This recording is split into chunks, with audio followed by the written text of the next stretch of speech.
For centuries, the Cheyenne people rode across the Great Plains, following the buffalo herds and building one of the most respected warrior traditions in North America. Their territory stretched from the Black Hills to the plains of Colorado, Kansas, Wyoming, and Montana. They were hunters, horsemen, diplomats, and fierce defenders of their homeland. By the mid-1800s, however, the arrival of settlers, railroads, soldiers, and government policies brought increasing conflict. What followed became one of the most tragic and violent chapters in American history.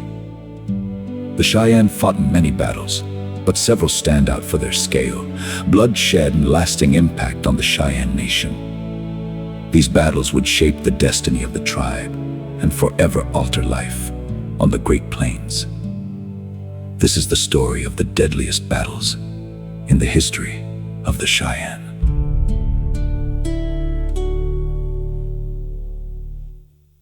The morning of November 29th, 1864, began in silence. Along Sand Creek in what is now southeastern Colorado, a village of Cheyenne and Arapaho families slept beneath winter skies. Many believed they were under the protection of the United States government.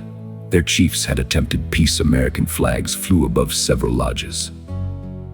Then, before dawn, hundreds of Colorado volunteers under Colonel John Chivington charged into the camp. The attack quickly became one of the darkest events in the history of the American West. Most of the village consisted of women, children, and elderly people. Warriors who attempted to defend the camp were hopelessly outnumbered. Gunfire echoed across the frozen creek bed. Panic swept through the village. Families fled through the sandbanks seeking shelter. Many never escaped. By the end of the day, more than 200 Cheyenne and Arapaho people had been killed, most of them non-combatants. The attack shocked even some military officers who witnessed it. For the Cheyenne, Sand Creek became more than a tragedy. It became a turning point. Young warriors who survived vowed revenge. Peace efforts collapsed. The plains erupted into years of warfare. The memory of Sand Creek would follow the Cheyenne for generations.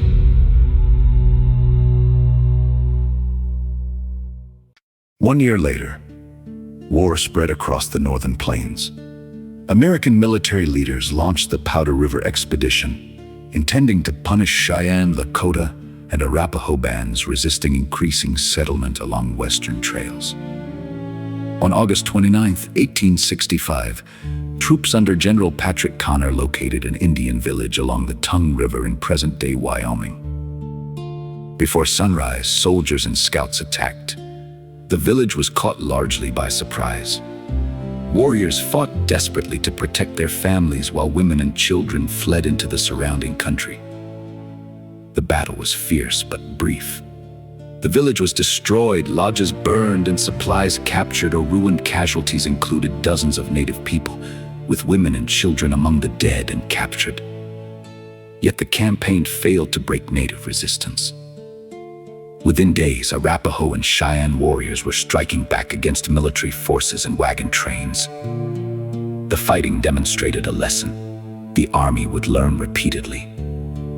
The destruction of a village did not necessarily mean the destruction of a people. 3 years later came another devastating blow. By 1868, the Southern Cheyenne leader Black Kettle was still seeking peace despite surviving Sand Creek. His village camped along the Washita River in present-day Oklahoma. Many believed they had chosen a peaceful path. But on the freezing morning of November 27th, Lieutenant Colonel George Armstrong Custer led the 7th Cavalry in a surprise attack against the village. The soldiers charged into the camp before sunrise. Chaos erupted instantly. Cheyenne warriors attempted to organize a defense while families scattered in every direction. Black Kettle and his wife were killed during the attack. Estimates of Cheyenne deaths vary widely, but historians agree that women and children were among those killed and captured. The village was destroyed and hundreds of horses were slaughtered. For the United States Army, Washita was celebrated as a military victory. For many Cheyenne, it became another massacre. The death of Black Kettle marked the loss of one of the tribe's strongest advocates for peace. His efforts had survived Sand Creek. They did not survive Washita. The following summer, another deadly confrontation unfolded. After a series of raids and escalating violence across Kansas and Colorado, the Army pursued a powerful Cheyenne dog soldier band led by Chief Tall Bull. The Dog Soldiers had become one of the most formidable military societies on the plains.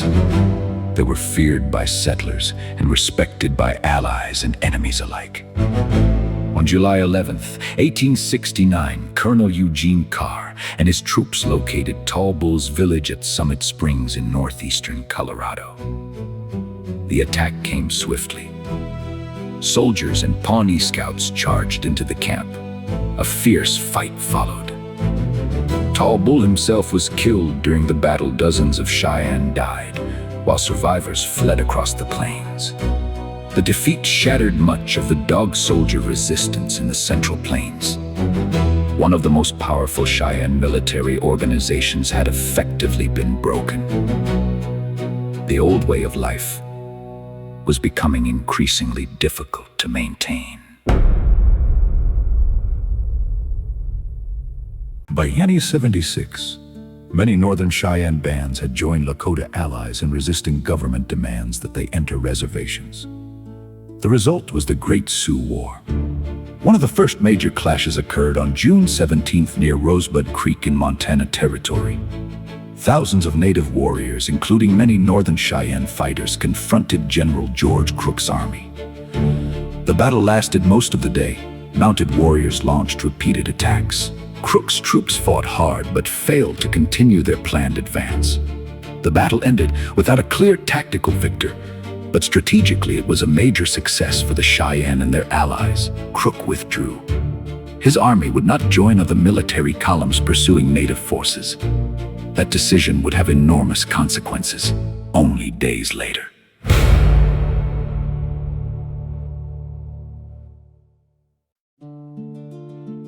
"8 days after Rosebud came the most famous battle in Cheyenne history.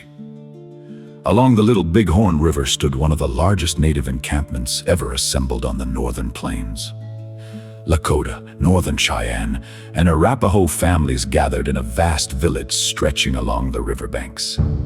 On June 25th, 1876, Custer and approximately 700 cavalrymen approached the camp. Believing the village smaller than it truly was, he divided his command and launched an attack. The decision proved fatal. Native warriors responded with overwhelming force.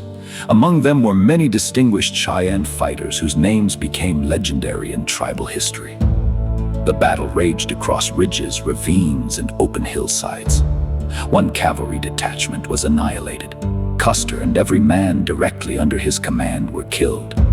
The combined Lakota, Northern Cheyenne, and Arapaho force won one of the greatest indigenous victories in North American history.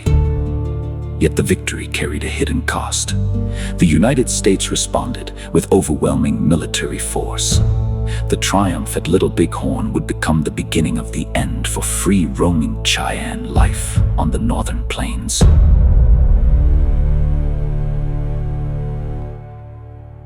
The final chapter was not a single battle, but a desperate struggle for survival. After being forced onto a reservation in Indian Territory, many Northern Cheyenne faced disease, hunger, and unbearable conditions. Led by chiefs including Little Wolf and Dull Knife, hundreds decided to return north. The journey became known as the Northern Cheyenne Exodus. Army units pursued them across hundreds of miles. Several deadly engagements occurred as the Cheyenne fought to protect their people while moving toward their homeland. Though many died during the journey, their determination eventually succeeded. The survivors secured the right to remain in the North, where their descendants still live today.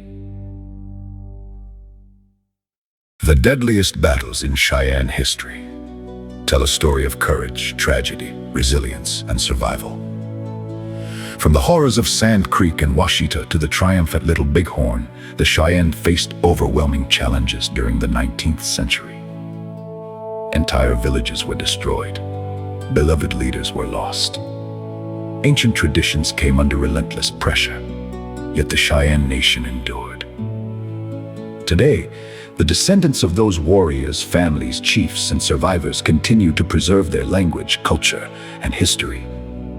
The battles may have ended more than a century ago, but the legacy of the Cheyenne remains alive across the Great Plains, where the wind still moves through the grasslands their ancestors once called home.